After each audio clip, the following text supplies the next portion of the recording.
Aujourd'hui, le fait de pouvoir être tout ou partie maître de son indépendance énergétique sera un plus pour l'avenir de l'entreprise.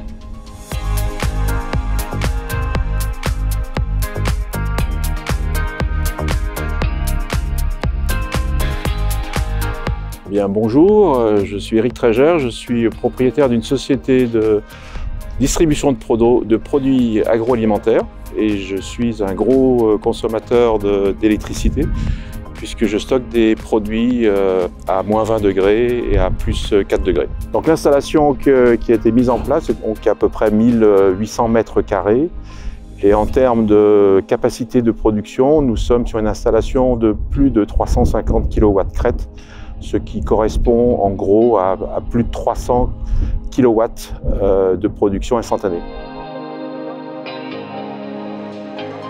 On s'attend effectivement à une minoration de la facture d'EDF de plus de 60%. Aujourd'hui, le soleil se lève tous les jours. Compte tenu du contexte économique des fournitures d'énergie, et c'est d'autant plus violent aujourd'hui, début 2022.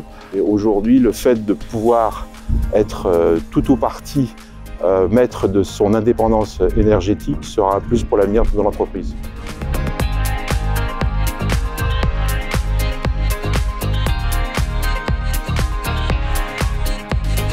Nous avons commencé il y a pratiquement 2 ans à étudier le dossier puisqu'on est quand même en présence d'une grosse installation. Alors en ce qui concerne le choix de l'installateur, c'est un installateur local qui avait déjà par le passé essentiellement œuvré dans le monde agricole en utilisant les toitures des hangars des exploitations agricoles, et il m'a été recommandé par un de mes collaborateurs qui est dans son cadre amical. Nous avons aussi attendu que la réglementation française se modifie parce que la particularité de cette installation est qu'on peut effectivement auto-consommer la production d'électricité, mais également revendre à EDF le surplus non consommé. Et aujourd'hui, la législation a changé en octobre 2021, puisqu'on était limité, donc plafonné à 100 kW crête, et là nous sommes maintenant désormais à 500 kW crête.